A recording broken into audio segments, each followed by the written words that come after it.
Hey everyone, today we're doing Physics Electric Fields Edition, and today we have a problem concerning a field, electric field from a ring of radius r, carrying a charge with charge per unit length, lambda, and it's lying on the xy, very plain, very important, and it's a distance z above the ring, so above is just the key word here.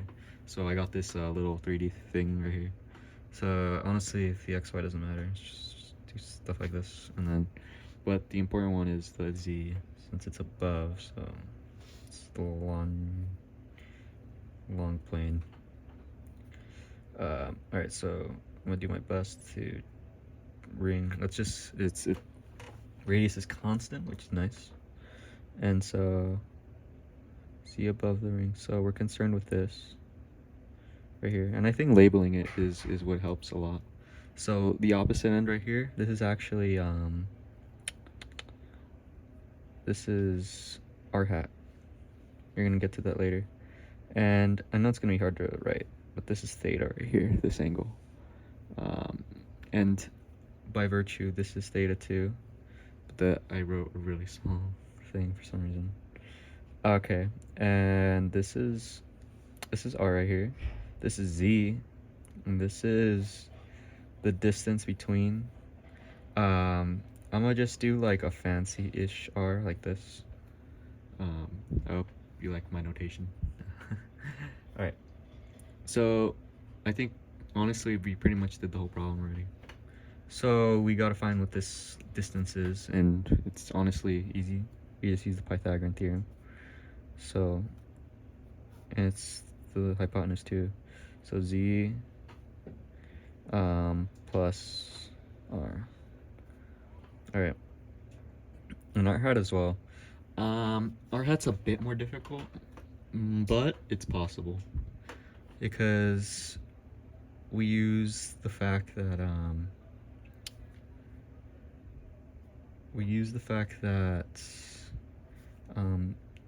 theta is right here as well. So with r hat, we kind of know that it's cosine theta z z hat.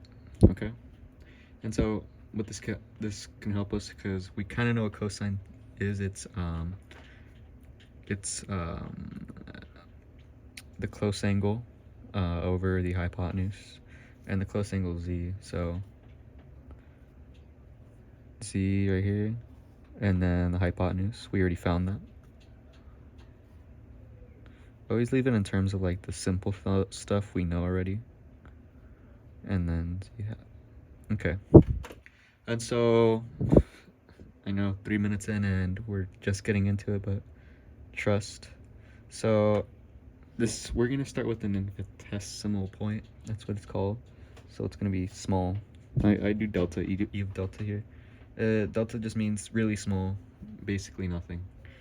And we're gonna do the constant here, 4 pi over epsilon naught here, and then another one, and this is gonna be dq, because we're doing infinitesimally small points, over r squared, and then so this is that same r squared, the distance, so we're just gonna have it like that. And r hat, we already know what r hat is, thankfully, so we don't have to deal with any malarkey, you know.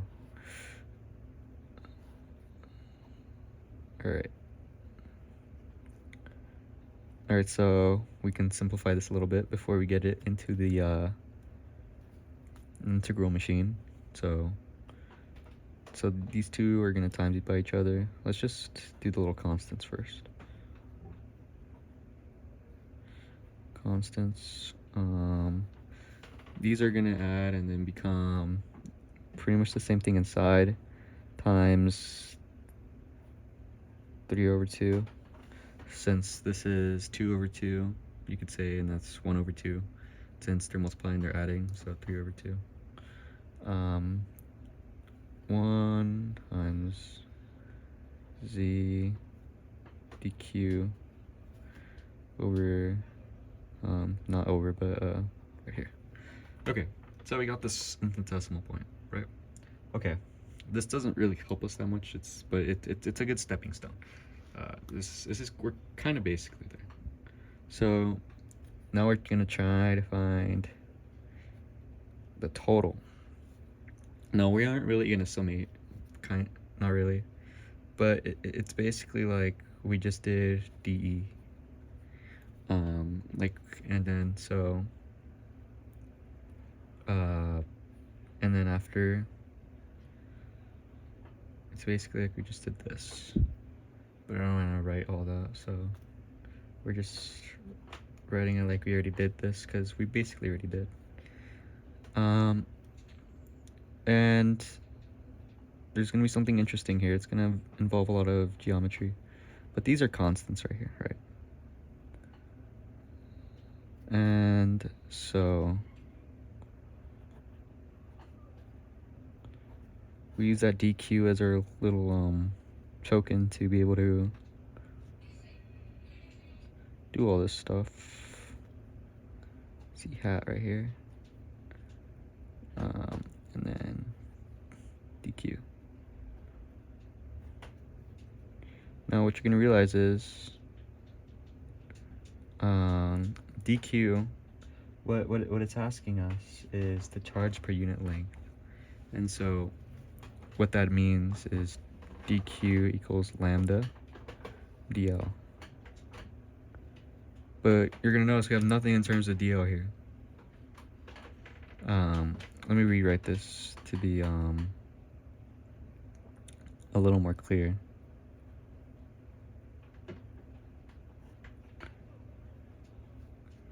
So z lambda, because we know we have lambda in there.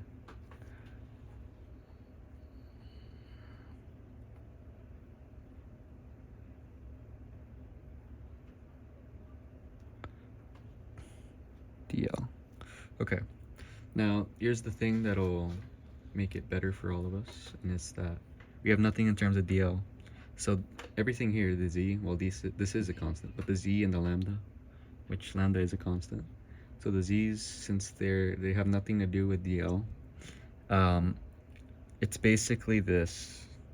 Like, we're basically not even integrating, for the most part. So, okay.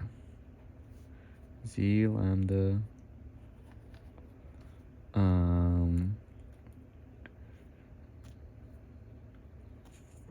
4 E naught epsilon naught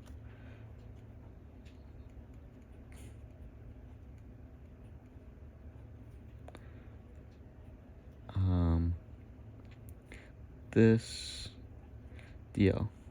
Now, some people have a notation as DS, doesn't matter. So what DL really is arc length. And so it's basically like, so we got this ring, right? What is the length of this? AKA, what's the circumference? So some people could get real technical here, just put the 0 to 2 pi. But we kind of already know what the circumference is. 2 pi r, obviously. So we can just put that in. This can simplify right here. So 2 pi r. Okay.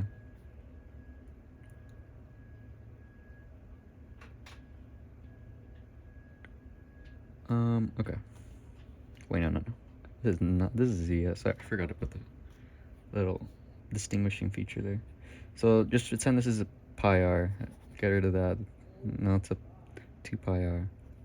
So we're basically there. We're like in third base right now. So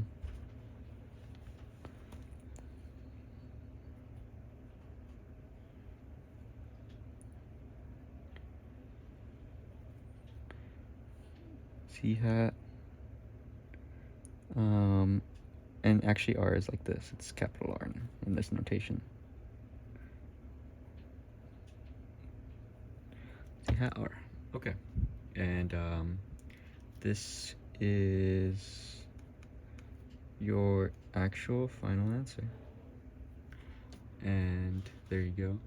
Now, some things to keep in mind before you go away.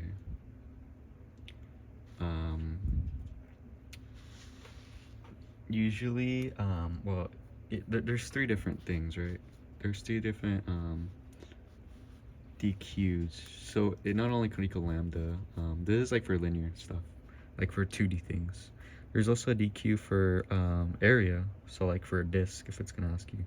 Disk is sigma dA, the change in area. And then for the there's a volume one, so a volume one. So like if it's asking you for like a cylinder or something. Now that's just rho dV. Is the density of the charge. But that's for future reference. That's for a future problem that's probably harder. And yeah, that's about it.